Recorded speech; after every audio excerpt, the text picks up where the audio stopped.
¿Cuáles son las noticias más importantes que se presentaron durante este año y qué puede ser tendencia en Colombia y el mundo en 2022?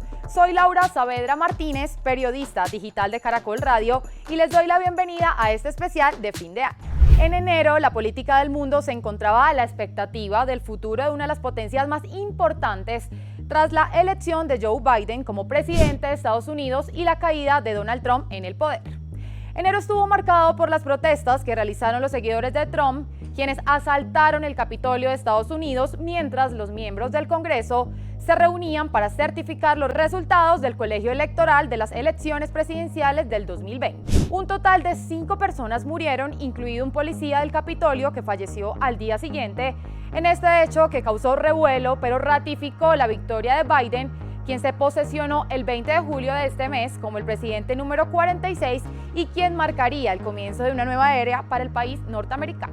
En febrero, Colombia da inicio a la vacunación de la población contra la COVID-19. Con 35.000 millones de dosis buscaban inmunizar el 70% de los colombianos para lograr la tan anhelada inmunidad del rebaño. Las vacunas de las farmacéuticas Pfizer, AstraZeneca, Janssen, Moderna y Sinovac llegaron al país para comenzar con un plan que hasta este mes de diciembre ha logrado que más de 27.199.200 colombianos tengan su esquema completo, 37.836.000 hayan recibido una sola dosis, lo que representa que el 53.5% de la población colombiana se encuentra vacunada contra esta enfermedad que continúa propagándose en el mundo.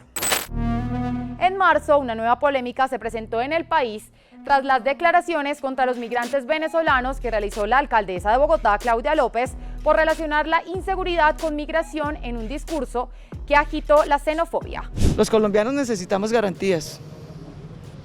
A los venezolanos todo se les ofrece. ¿Qué garantías tenemos los colombianos? Bogotá es la ciudad más afectada en competencia a ciudadanos humildes por sus trabajos. La alcaldesa pidió disculpas a la comunidad venezolana y promovió la unión de la ciudad. Y el mes de abril estuvo marcado por el gran paro nacional que se vivió y marcó un hito en cuanto a las luchas sociales. El retiro del proyecto de la reforma tributaria fue la insignia del paro nacional. No obstante, se reivindicaron la gratuidad en la educación superior pública y otras exigencias hechas en luchas sociales del pasado. Aunque las pérdidas económicas y la aparición de nuevos contagios del COVID-19 marcaron el comienzo de nuevas medidas en el país.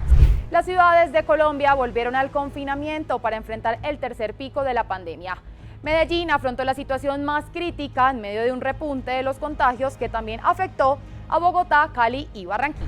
La escasa disponibilidad de unidades de cuidados intensivos y la falta de cuidados por parte de la población fue la causante de las medidas que buscaban mitigar la emergencia en las regiones del país.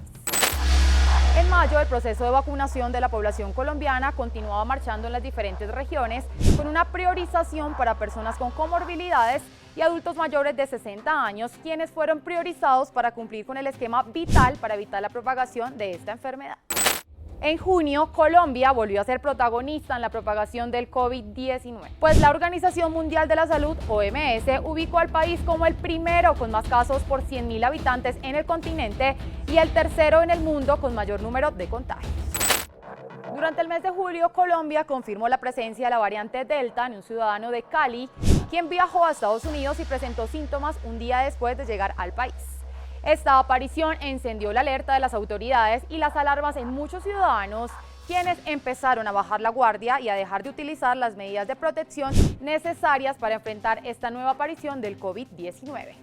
Durante este mes fue destapado el escándalo del polémico contrato del Ministerio de las Tecnologías de la Información y las Comunicaciones, otorgado a la Unión Temporal Centros Poblados por 1.07 billones de pesos para llevar Internet a las escuelas públicas de las zonas rurales del país, que provocó la renuncia de la ministra de las TIC, Karen Abudinen, por la presentación por parte de Centros Poblados de garantías falsas y debido a la entrega de un anticipo de 70.000 millones de pesos a la empresa.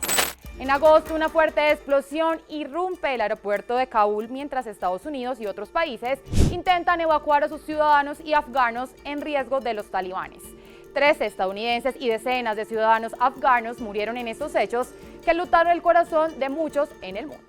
Y en Colombia, el Ministerio de las Tecnologías de la Información y las Comunicaciones declaró la caducidad del contrato que se le había otorgado a la Unión Temporal Centros Poblados tras el famoso escándalo generado por la presentación de unas garantías falsas que supuestamente había emitido el Banco Itaú, en un escándalo en el que no solamente se puede hablar de pérdidas económicas, sino de los efectos por la prestación de un servicio público en materia de Internet para las zonas más apartadas del país.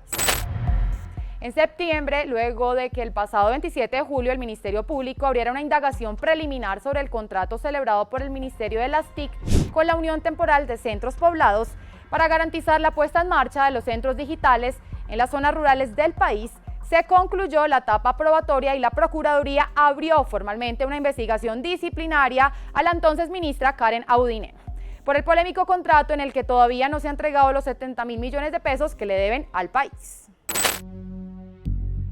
En octubre, y después de un año pasado el huracán Iota por San Andrés, la Contraloría detectó falencias en el proceso de reconstrucción y el país continúa a la espera de las casas que prometieron para los afectados y esos recursos que iban dirigidos a salvaguardar a las familias que se vieron afectadas por este suceso.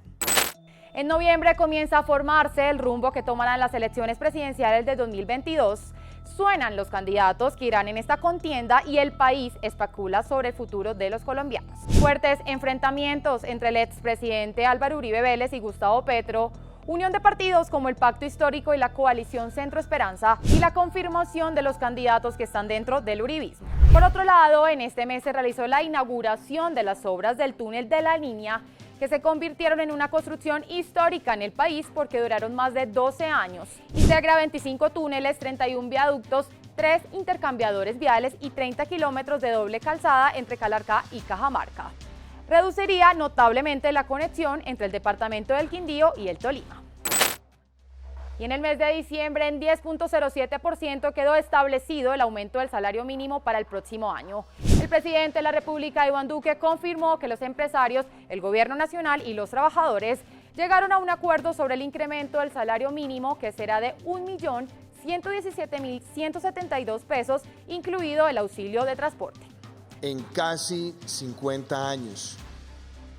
Se hace historia porque se llega a un salario mínimo de 1 millón de pesos, cumpliendo una promesa de campaña en mi caso, cumpliendo un anhelo de los trabajadores por décadas, pero también cumpliendo con una agenda de solidaridad y de generosidad que quiero reconocerle a los empresarios, emprendedores, industriales de nuestro país. Por otro lado, se confirma la llegada de Omicron a Colombia en viajeros internacionales en 2 ciudadanos colombianos, por lo que el país enciende nuevamente las alarmas para evitar la propagación de esta variante, considerada por los científicos como el virus más contagioso del mundo. ¿Qué pasará en 2022 con Omicron y las variantes del COVID en el mundo? Visite caracol.com.co y entérese de todas las noticias relevantes de Colombia y el mundo.